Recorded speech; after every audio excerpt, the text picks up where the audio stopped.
Hello. Yes, Sejal. Am I audible? Yes, okay okay, ठीक है। ये शो हो रहा है बेटा? शेयर किया है जो? यस सर हो रहा है। ओके ठीक है, तो इसी को हम लोग आज डिस्कस करेंगे। ठीक है। एंड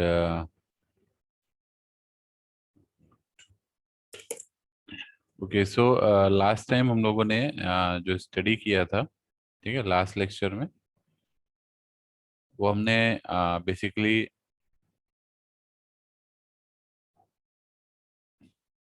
आवाज आ रही है प्रॉपरली? ओके। जो लास्ट लेक्चर में हम लोगों ने डिस्कस किया था वो हमारा था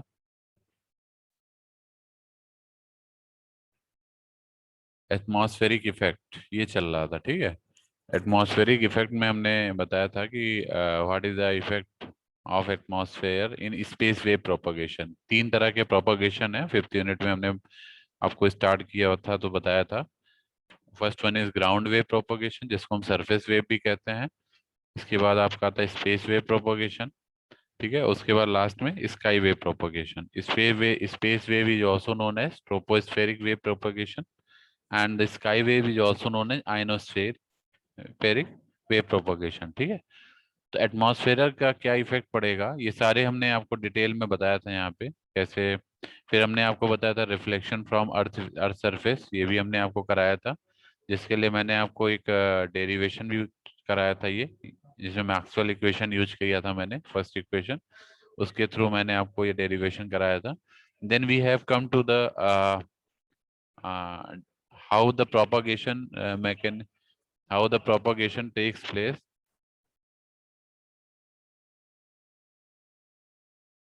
how the how the propagation takes place means between transmitter and receiver, means it means one is your direct wave, that is without reflecting from the earth surface, ये आपकी direct wave है, and another is the indirect way, or you can say the reflected wave from the ground surface। ठीक है। तो ये देख सकते हैं, this is your reflected wave. ठीक।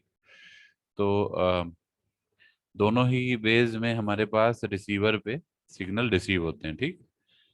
क्लियर। अब हम आते हैं एटमॉस्फेरिक इफेक्ट पे कि स्पेस वेव प्रोपगेशन में ये सारी चीजें हम कवर कर चुके हैं पहले प्रीवियस लेक्चर में। ठीक है। Now we come to the atmospheric effect कि हाउ द मॉलिक्यूल्स और gases affect the space wave propagation into the atmosphere। Clear?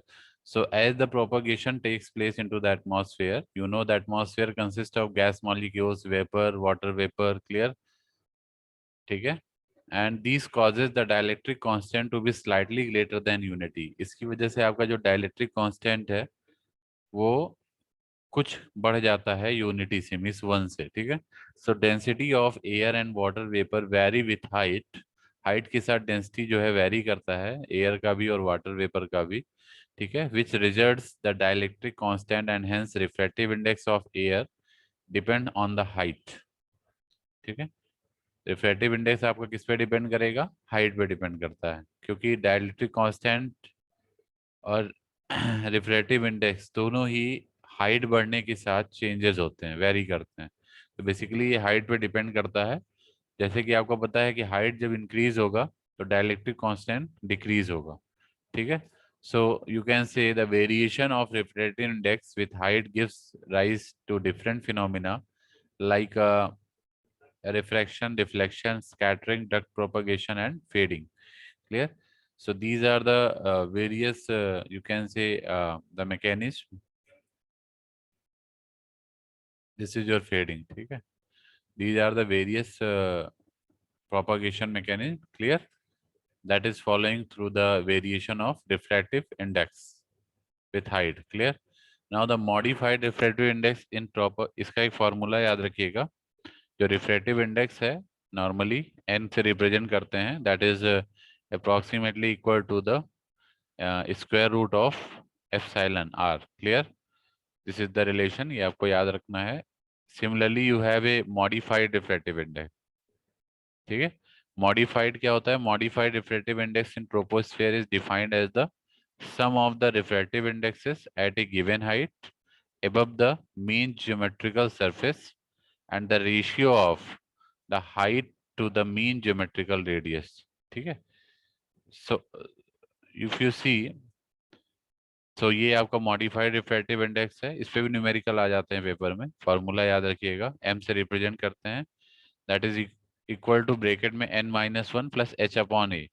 ठीक है, बाहर इंटू 10⁶. ठीक है, वहां पे n आपका रिफ्रैक्टिव इंडेक्स है, h आपका हाइट ऑफ एंटीना है, a आपका रेडियस ऑफ अर्थ है, दैट इज 6.37 इंटू 10⁶. ये होता है. ठीक है, तो दोनों फॉर्मूले आपको याद रखने हैं. इसके बाद जो नेक्स्ट टॉपिक है हमारा डक्ट प्रोपोगेशन है. ठीक है, duct propagation, this is also very important. इस पे आपके 100% जान लीजिए कि क्वेश्चन में कुछ ना कोई ऑब्जेक्टिव क्वेश्चन इस पे बन जाता है डक्ट प्रोपोगेशन पे. ठीक है, डक्ट प्रोपोगेशन क्या है? ये एक फिनोमिना है ये in the propagation mechanism that is used for the atmospheric duct region. ठीक है, it uses the atmospheric duct region. ठीक है, so duct region basically exist कहाँ करता है? Between two levels. duct region जो है आपका दो regions के बीच में exist या दो level के बीच में exist करता है, जहाँ पे variation जो है modified refractive index का with height is minimum. ठीक है, जहाँ पे मॉडिफाइड रिफ्रैक्टिव इंडेक्स, जिसको हमने कैपिटल एम से रिप्रेजेंट किया ऊपर, इसका वेरिएशन हाइट के साथ मिनिमम हो. ठीक है, क्लियर? तो वहां पे हमारा डक्ट रीजन एग्जिस्ट करता है. ठीक है, कि हाइट के साथ आपका ये जो मॉडिफाइड रिफ्रैक्टिव इंडेक्स है ये मिनिमम हो. ठीक है, इसकी कम वैल्यू होनी चाहिए. It is also said to exist between a level where the variation of modified refractive index with height is minimum and is surface bounding the atmosphere. Clear? आप अगर नीचे डायग्राम देखेंगे, डायग्राम हमने ड्रॉ किया हुआ है, तो सीधा diagram. Clear? This diagram you see, so this is your duct propagation, this is the surface of earth. Clear? So you can say we are getting a wave like this. Clear? That is the electromagnetic wave. This is your transmitting antenna. Clear? If you see, this is your transmitting antenna, this is your transmitting antenna, and this is your receiving antenna. ठीक है, and in between the transmitting and receiving antenna the wave is propagating in this fashion. Clear? So this is you can say the ray which is parallel to the earth surface travels around the earth in a series of hopes with successive reflections from the earth. ठीक है, आप देख सकते हैं ये successive reflections हैं. कहने का मतलब है एक रिफ्लेक्शन, दो रिफ्लेक्शन, तीन रिफ्लेक्शन, चार रिफ्लेक्शन, इसको बोलते हैं सक्सेसिव रिफ्लेक्शन. ठीक है, दैट में happen to the duct propagation. Clear? So you get the successive, इसको हॉप्स भी बोलते हैं, सीरीज ऑफ हॉप्स. ठीक है, कुछ सेलिएंट फीचर्स हैं डक्ट प्रोपगेशन के, like it happens when the rate of change of modified refractive index with height is negative. Clear? या differential change of modified refractive index with height is negative. अभी हमने बताया भी था, ये value height के साथ बहुत कम होनी चाहिए. ठीक है, तब ये डक्ट प्रोपगेशन एग्जिस्ट होता है. तो ये आपका नेगेटिव होता है. ठीक है, 0 से भी कम हो गया. Second point, it happens when dielectric constant changes with height suddenly and rapidly. ठीक है, ये तब होता है डक्ट प्रोपगेशन जब आपका डाइलेक्ट्रिक कांस्टेंट चेंज होता है विथ हाइट बहुत जल्दी जल्दी, सडनली और रैपिडली. अचानक चेंज हो जाएगा या फिर बहुत तेजी से चेंज होगा. ठीक है, थर्ड पॉइंट है, it is a specific case of refraction of radio frequency energy. ठीक है, नेक्स्ट पॉइंट है, it takes place at very high frequency, ultra high frequency and microwave range and in areas contiguous to ocean. ठीक है, clear? सो इसका कहाँ पे हमारा किस रेंज में वर्क होता है? Very high frequency, ultra high frequency and microwave range में ये बेसिकली एग्जिस्ट करता है डक्ट रीजन. ठीक है, नेक्स्ट है, it is similar to wave guide propagation of microwaves. ठीक है, ये जैसे वेव गाइड आपकी प्रोपोगेट करती है माइक्रोवेव में, उसी की तरह कुछ डक्ट प्रोपोगेशन भी हमारा होता है, ठीक है। नेक्स्ट पॉइंट है, it is not a standard propagation and it is a rare phenomena. This is what, a rare phenomena, confuse मत होइएगा, ये RARE है, ठीक है। This is a rare phenomena and it happens during monsoons. Monsoons के time पे ये happen होता है डक्ट प्रोपोगेशन, ठीक है। नेक्स्ट पॉइंट है इसमें, long distance communication is possible when duct phenomena takes place, ठीक है। चूंकि स्पेस वेव कम्युनिकेशन है, सो आपको लॉन्ग डिस्टेंस कम्युनिकेशन कब मिलेगा, जब डक्ट फिनोमिना हैपन होता है, ठीक है। नेक्स्ट पॉइंट है, the transmitting antenna should be with in the duct. Transmitting antenna कहाँ होना चाहिए, विद इन द डक्ट होना चाहिए, डक्ट के रेंज में ही होना चाहिए, ठीक है। नेक्स्ट पॉइंट है, it happens due to atmospheric inversion, due to atmospheric inversion, ठीक है। उसके बाद है, it takes place when low and high moisture regions exist, ठीक है। जब लो और हाई मॉइस्चर रीजन एग्जिस्ट करेंगे, ठीक है, तो हमारा ये बेसिकली एग्जिस्ट होता है, ठीक है।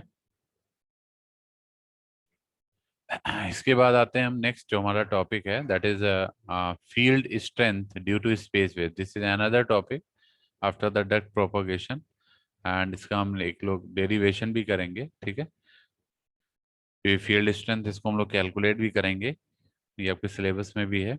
तो फील्ड स्ट्रेंथ बेसिकली किससे रिप्रेजेंट करते हैं हम, ई से रिप्रेजेंट करते हैं। ई इज इक्वल टू, ये फार्मूला क्या है, twice of E naught upon D sine 2 pi ST HR upon lambda D, ठीक है। ई नॉट एग्जैक्टली क्या है, maximum value of field strength, ठीक है। डी आपका स्पेसिंग है एंड ST और HR क्या है, ट्रांसमिटिंग एंटीना की हाइट और रिसीविंग एंटीना की हाइट, और लैम्डा क्या है, wavelength, and D is again spacing, clear. So if you write in approximation form, so approximation में ये जो equation 1 है, इसको आप approximation में लिखेंगे तो this will be converted into this equation, that is E approximately equal to 4 pi STHR by lambda D square into E naught। यहाँ पे हमने क्या किया है, यहाँ पे हमने साइन थीटा को थीटा एज्यूम किया है, ठीक है। we have just assumed sin theta as a theta just because of what, due to small value of theta,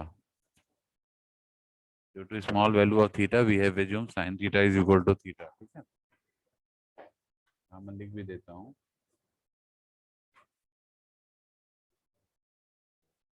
यहाँ मैं लिख भी देता हूँ, इससे कोई कंफ्यूजन ना रहे, ठीक है। For small value of theta, theta comma sine theta is approximately equal to theta, ठीक है। यही आपका अप्रोक्सीमेशन, तो हमने ये जो साइन थीटा है ये पूरा टर्म इसको थीटा के बराबर रख दिया, means 2 pi STHR by lambda D into E not, ठीक है। तो इस तरीके से हमारा आ गया। अब इसमें देखिए ई नॉट, हम सारे टर्म्स डिफाइन कर देते हैं। ई नॉट क्या है, ई नॉट हमारा है field strength due to direct ray, ठीक है।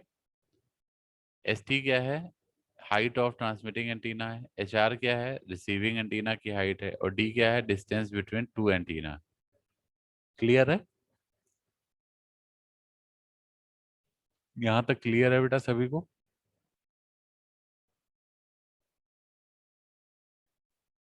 हेलो,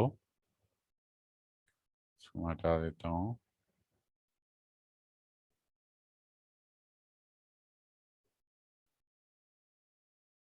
जस्ट वेट, ठीक है। तो ये मैं बता रहा था आपको, this is height of transmitting antenna, this is height of transmitting antenna, ठीक है। And this is height of receiving antenna, clear. So HR and ST हो गया, D आपका डिस्टेंस है between two antennas, clear. So we have just seen a diagram over here, ray diagram इसको बोलते हैं, ठीक है।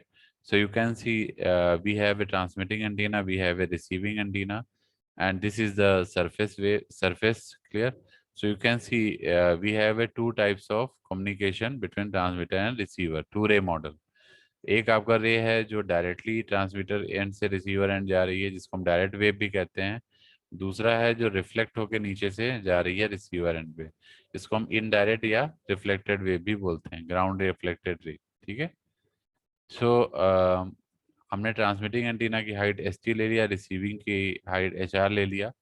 सो अगर आप देखें इसके बाद, अगर ये लाइन हमने ड्रॉ किया है यहाँ, मैचिंग लाइन यहाँ पे सी पॉइंट को मीट करा है यहाँ पे, ठीक है। So if you see as this is also D, ये पूरा आपका डी है, तो आपका ये भी डी हो जाएगा नहीं हो जाएगा, ये वाला लाइन ये भी डी हो जाएगा। ठीक है, सामने है बिल्कुल।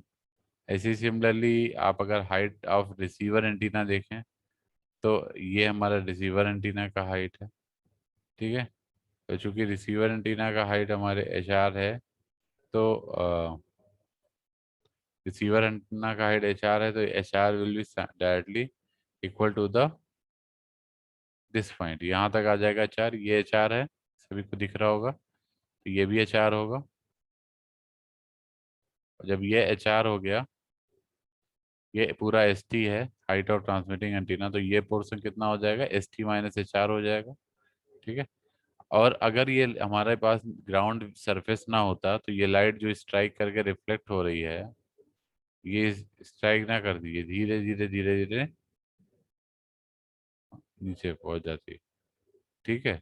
तो चूंकि ये स्ट्राइक नहीं कर रहा है, और ये स्ट्राइक कर रहा है, तो ये रिफ्लेक्ट होके यहाँ पे आया एक बीम। अगर ये स्ट्राइक ना करता, तो इसका ये आपका यहाँ तक जाता। ठीक है, कहीं पीछे जाके यहाँ पे मैप करता। ठीक है। तो हमने क्या किया है, ये जो डिस्टेंस है जहाँ पे पीछे जाके मीट करता, ये जो डिस्टेंस है ये ऊपर वाले इस डिस्टेंस के बराबर है। तो ये एच आर है, तो ये एच आर ये भी होगा नीचे की तरफ। This is your H R. ठीक है। अब अगर आप देखेंगे, तो ये पूरा एच आर हो गया। ठीक है, ये भी एच आर ही कहलाएगा पैरेलल में। ये हमारा बेस हो गया नीचे। ठीक है। अगर ये यहाँ ना स्ट्राइक करता, तो पीछे जाके यहाँ पे मीट करता क्रॉस। ठीक है, तो इसलिए हमने यहाँ तक इसको बढ़ा लिया, और ये इसकी रिफ्लेक्टेड ले हैं। ठीक है। अब आप देखेंगे कि ये जो स्पेस है, इसको हमने डी बोला है। डी क्यों बोला है, क्योंकि ये स्पेस है between the transmitter and receiver. ठीक है। सो इन ट्राइंगल, अब हम ट्राइंगल कंसीडर करेंगे, तो पहला ट्राइंगल ए बी सी ले लेते हैं। ठीक है। कौन सा ट्राइंगल, ए बी सी। तो ए बी सी ट्राइंगल कहाँ है, दिस इज योर ट्राइंगल। ठीक है, A B and C, A B and C, this is your first triangle. ठीक है। इसको अगर आप पाइथागोरस थ्योरम से सॉल्व करेंगे, तो ये क्या हो जाएगा, आर वन का square is equal to, this is your R one, this is your D, and this is your S T minus H R. क्योंकि पूरा एस टी है, ये एच आर है, तो S T minus H R हो जाएगा। तो इसमें अगर पाइथागोरस थ्योरम लगाते, तो R one square is equal to, यहाँ से आर वन स्क्वायर किसके बराबर आ जाएगा, डी स्क्वायर नीचे जो है, plus S T minus H R का whole square, S T minus H R का होल स्क्वायर। ठीक है।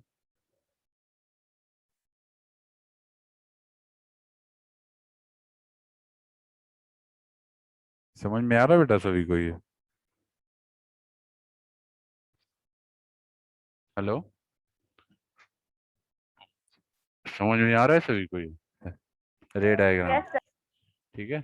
अब हमने क्या किया है, इसको देखिए, पहला वाला ट्राइंगल हमने लिया है, ये हमारा ट्राइंगल है फर्स्ट।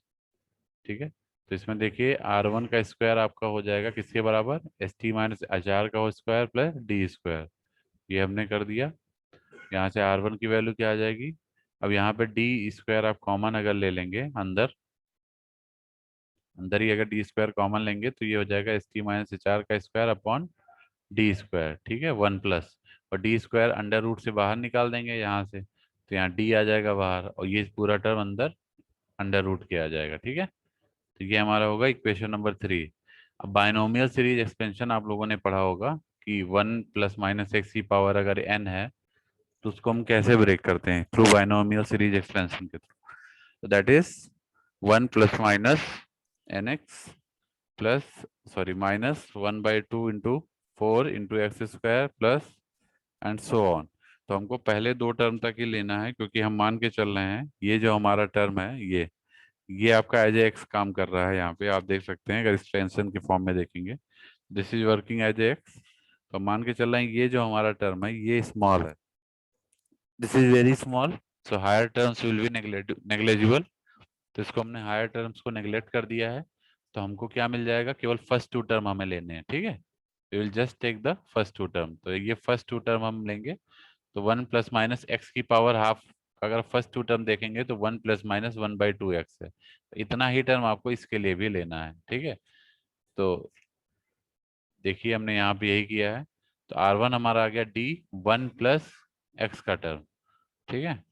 ये आपका पहला टर्म हो गया, मतलब ठीक है। इसको सॉल्व कर लेंगे तो आपको मिलेगा D plus ST minus HR का होल स्क्वायर अपॉन 2D, ठीक है। इस D को हम अंदर जब लाएंगे तो D प्लस यहाँ से D into ST minus HR का whole square upon D square हो जाएगा। D स्क्वायर के स्क्वायर से ऊपर वाला एक कैंसिल हो जाएगा, नीचे 2D रहेगा, ऊपर रहेगा ST माइनस HR का होल स्क्वायर, ठीक है।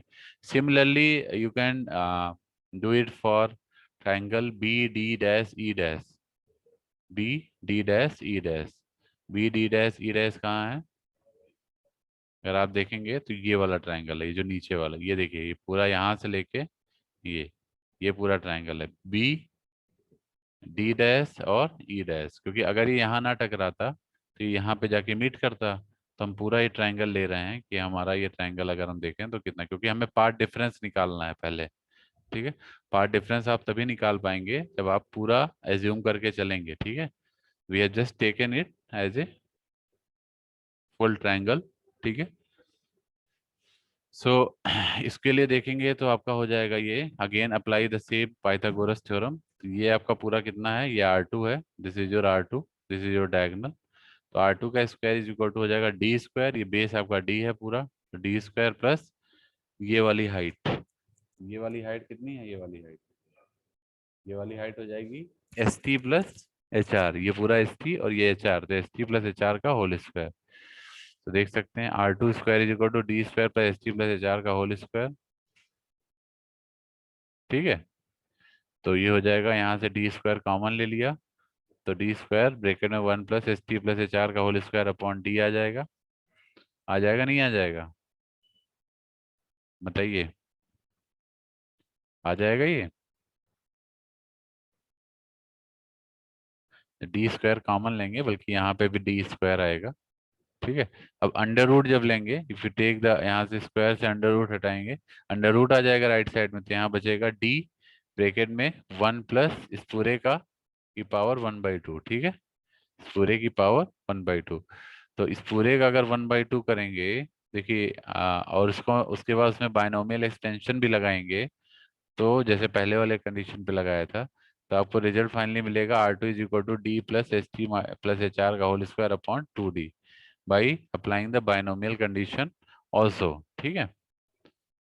Now from equation 4 and 5 you can see, 4 और 5 से अगर आप देखेंगे तो R1 मिला यहाँ से, R2 मिला यहाँ से, ठीक है। तो अगर आप पाथ डिफरेंस निकालेंगे, ये देखिए ये आपका R1 है और ये पूरा R2 है, तो पाथ डिफरेंस कितना आएगा, ये आपका पार्ट डिफरेंस आएगा, this is your path difference, ठीक है। अगर ये ना होता तो आपका डायरेक्ट रे यहाँ आके मिल जाती रिसीवर पे, लेकिन ये होने की वजह से एक पाथ का डिफरेंस आ गया, ठीक है। तो your path difference is this, तो यू में कैलकुलेट द पाथ डिफरेंस, तो पाथ डिफरेंस क्या हो जाएगा, R2 माइनस R1 होगा, बताइए होगा कि नहीं होगा। आप चाहें तो वेक्टर के फॉर्म से भी निकाल सकते हैं, तो BE plus EC is equal to BC, यही होगा, या आप ऐसे भी देख सकते हैं, होगा कि नहीं होगा, बताइए। तो this is your longest path and this is your shortest path, तो R2 minus R1 will be the path difference, clear. So R2 minus R1 अगर निकालेंगे तो देखिए R2 हमारे पास जो था वो हमने रख दिया, R1 जो था वो हमने वैल्यू रख दिया, इसको सॉल्व कर दिया, एक्सपेंशन वगैरह करके इसको सॉल्व कर दिया, तो you will get R2 minus R1 is equal to 4STHR upon 2D, ठीक है। इसको आप 2 से डिवाइड करेंगे, 2 2 जब 4 आ जाएगा, means twice STHR upon D आ जाएगा। क्लियर है सभी को यहाँ तक, क्लियर है, इसको मैंने इक्वेशन नंबर 6 कर दिया, यहाँ तक क्लियर है पार्ट डिफरेंस तक। Yes. ठीक है। अब अगर फेज डिफरेंस भी निकालना है, फेज डिफरेंस कैसे निकालेंगे? फेज डिफरेंस, फेज डिफरेंस की अगर हम बात करें, ये तो आ गया path difference. Now the phase difference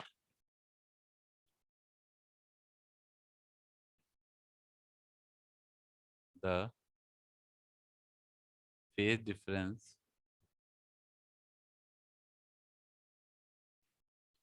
due to path difference alpha. अगर हमें पाथ डिफरेंस पता है तो फेज डिफरेंस भी निकाल सकते हैं, due to path difference alpha is. ठीक है, ये आपका पाथ डिफरेंस है।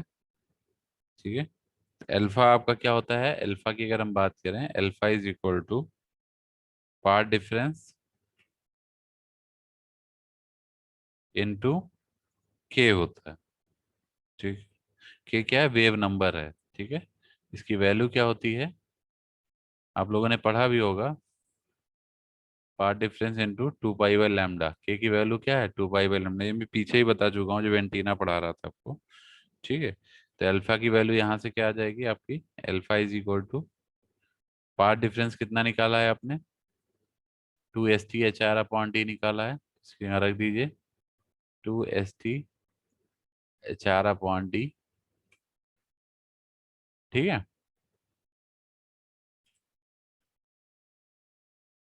तो ये आपका अल्फा जो है बेसिकली फेज डिफरेंस है, ये ध्यान रखिएगा। अल्फा आपका क्या है? Phase difference. ठीक है,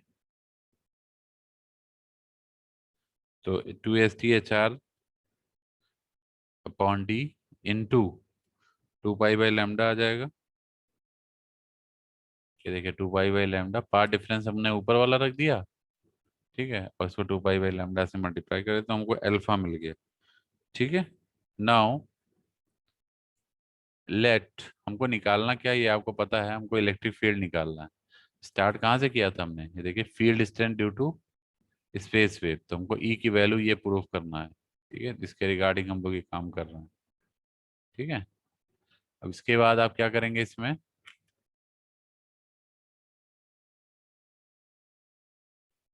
okay, so if you see now, let E D be the field due to, be the field due to direct ray and ER, direct ray and ER। ठीक है, be the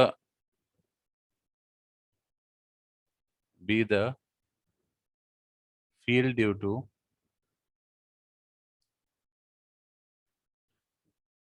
reflected ray, reflected ray। ठीक है, so the resultant field ER at the receiver, so the resultant field ER at the receiver is,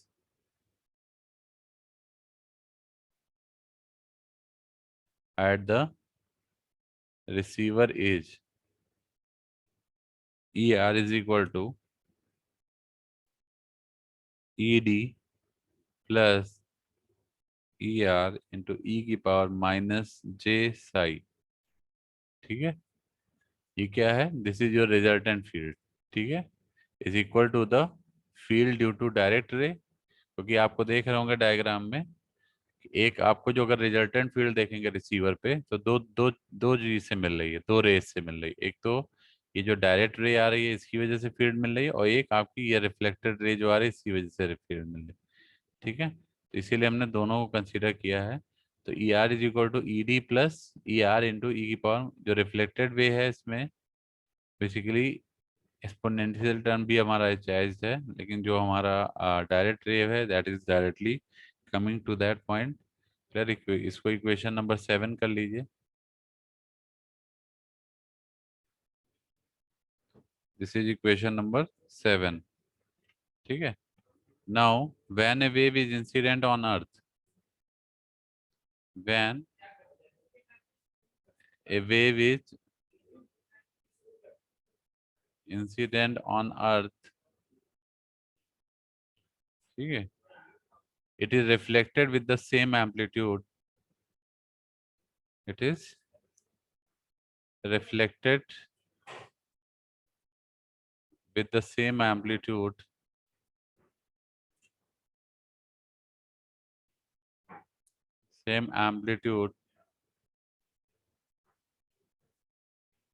but with phase reversal, but with phase reversal, but with phase reversal, ठीक है। Therefore, कहने का मतलब क्या है, अगर एक वेव हमारी जो इंसिडेंट हो रही है अर्थ पे, वो रिफ्लेक्ट होगी, उसका एम्पलीट्यूड तो सेम रहेगा, लेकिन फेज आपका रिवर्स रहेगा, ये ध्यान रखिएगा।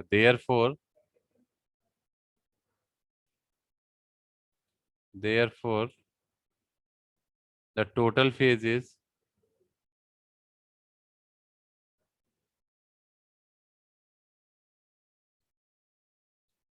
psi is equal to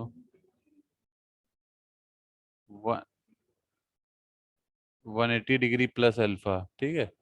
Sai आपका क्या हो जाएगा, 180 डिग्री प्लस अल्फा। अल्फा क्या है, alpha is the phase difference, तो फेज डिफरेंस में 180 डिग्री हमारा ऐड हो गया, ठीक। तो we will get the psi, clear.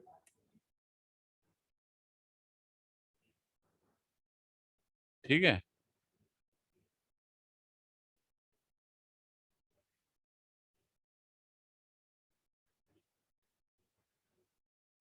Clear.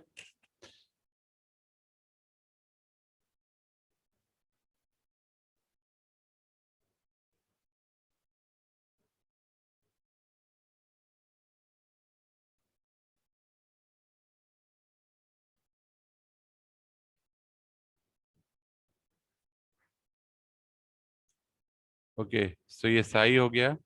Now where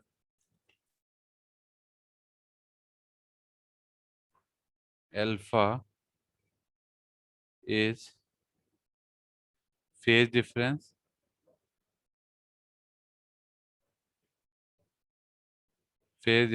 due to path difference,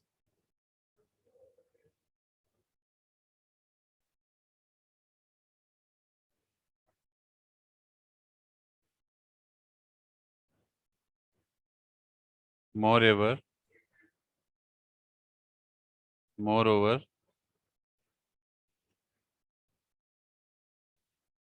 ठीक है। तो alpha is the phase difference है due to path difference, so E D is equal to हो जाएगा ई R is equal to E S, E D is equal to E R is equal to E S, ठीक है। E D क्या है, direct wave का field strength है, reflected wave का field strength है, ठीक है। सो इक्वेशन जो आपकी अभी हमने जो पीछे लिखा था इक्वेशन, ये सॉरी यहाँ पे जो सेवेंथ इक्वेशन है, ये क्या हो जाएगा, now equation 7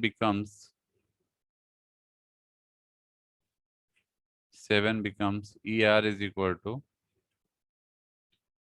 ES 1 plus E की पावर माइनस जे, ठीक है। साई की जगह पे क्या आ जाएगा, साई की जगह 180 प्लस अल्फा आ जाएगा, तो 180 प्लस अल्फा रख दिया हमने, क्योंकि फेज डिफरेंस है जो भी रिफ्लेक्टेड वे आ रही है, ठीक है। सो ये आपको दे देगा E R is equal to, या कैपिटल में लिखे E R is equal to E S 1 plus cos E की पावर आई थीटा क्या होता है, cos theta plus I sine theta होता है, तो यहाँ ई की पावर माइनस आई थीटा है, तो ये हो जाएगा कॉस थीटा माइनस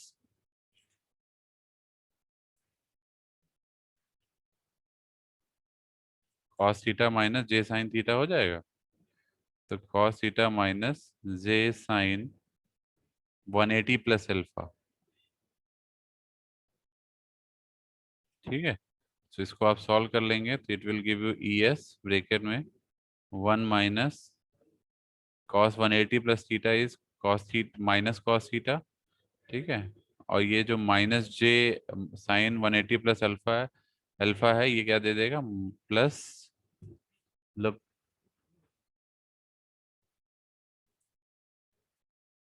ये आ जाएगा माइनस माइनस प्लस हो जाएगा, प्लस जे साइन अल्फा आ जाएगा, क्योंकि sine 180 plus theta is minus sine theta, this will give you, ठीक है, द रिजल्ट दिस। क्लियर?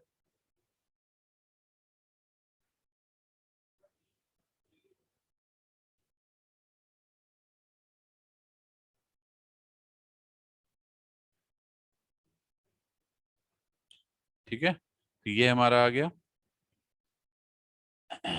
इसके बाद अगर आप देखेंगे इसमें,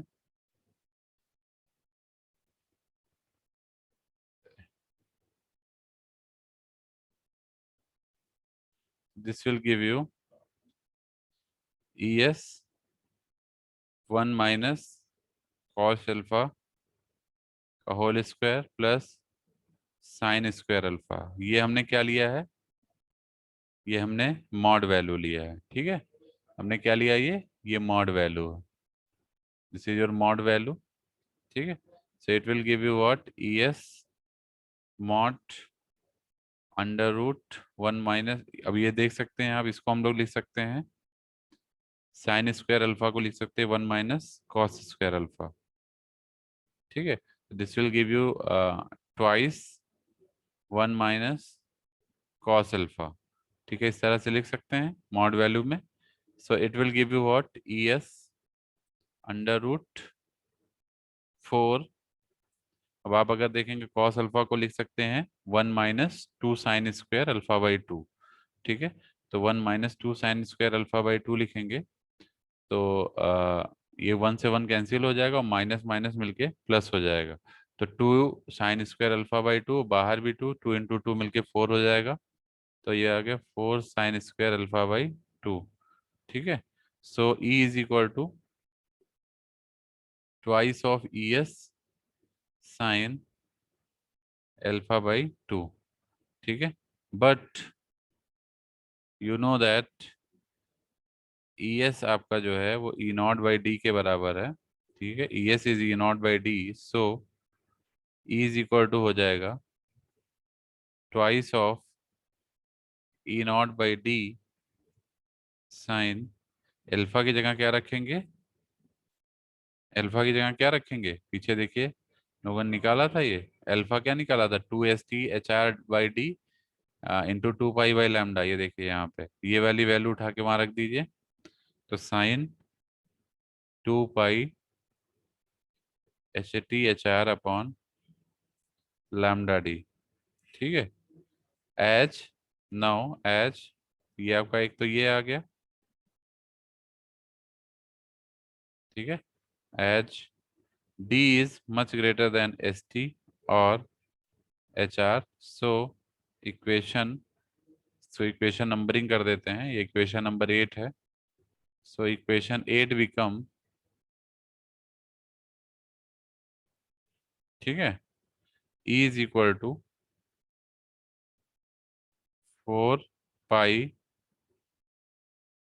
HT HR upon λD² E not. यही प्रूव करना था आपको, ठीक है, दिस इज प्रूव्ड। ये इलेक्ट्रिक फील्ड निकालना था, यही आपको प्रूव करना था। इसमें न्यूमेरिकल भी आते हैं, ये ध्यान रखिएगा, ठीक है। दिस वाज द डेरिवेशन, यही हम लोग स्टार्ट किए थे, तो यही हमको प्रूव करना था। ये देख सकते हैं 2E0/D sign 2 pi ST HR/λD, तो यही हम लोग को प्रूव करना था, ये हम लोगों ने प्रूव कर लिया है, ठीक है, अप्रोक्सीमेशन कंडीशन के अकॉर्डिंग, ठीक है। ये जो D है ये मच ग्रेटर देन ST और HR है। अगर आप D देखेंगे, D स्पेसिंग है, ये स्पेसिंग जो है इस ST और HR की हाइट से बहुत ज़्यादा है, ट्रांसमीटर और रिसीवर के बीच में स्पेस हमारा बहुत ज़्यादा है, ठीक है ना, क्लियर। इसके बाद जो नेक्स्ट हमारा जो इसमें आएगा topic, that is consideration in space wave propagation. ठीक है, नेक्स्ट टॉपिक है आपका what considerations we takes in space wave propagation. ठीक है, तो consideration in space wave propagation.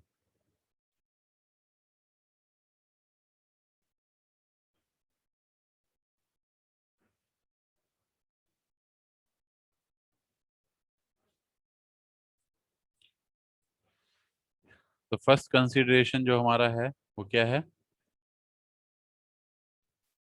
या आप ऐसे लिख सकते हैं पहले, the space wave field strength, space wave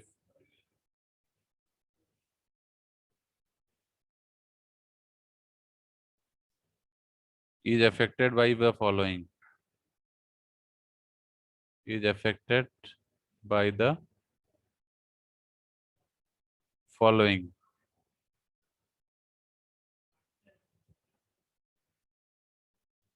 is affected by the following। ठीक है, पहला क्या है इसमें, curvature of the earth, curvature of the earth. ठीक है, सेकेंड पॉइंट क्या है, earth imperfect in earth imperfections,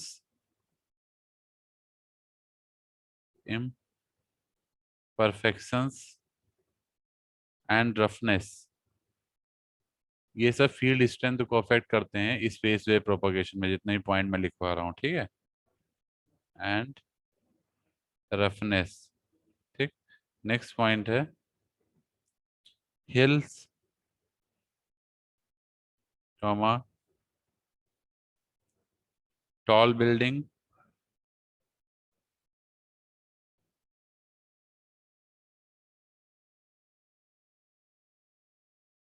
and other obstacles, and other obstacles may affect also। Clear? Fourth is height above the earth।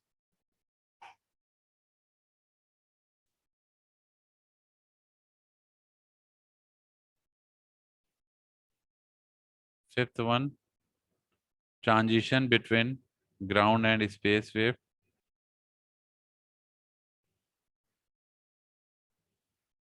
Transition between ground and space wave, या ground and space wave। And the last one is the polarization of the wave। ये भी paper में आता है, ध्यान रखिएगा। ठीक है, किस तरीके से क्वेश्चन पूछा जाता है इसमें, ये आपसे पूछा जाएगा कि what are the considerations parameters, या what are the space wave field strength, how the space wave field strength affected. ठीक है, या what parameters affect the field strength, ये आपको लिखने पड़ेंगे। ठीक है, तो इसमें सबसे ज्यादा इंपॉर्टेंट तो कर्वेचर ऑफ अर्थ है। ठीक है, तो effect of curvature of earth means curve, जो अर्थ आपका कर्व सरफेस है वो क्या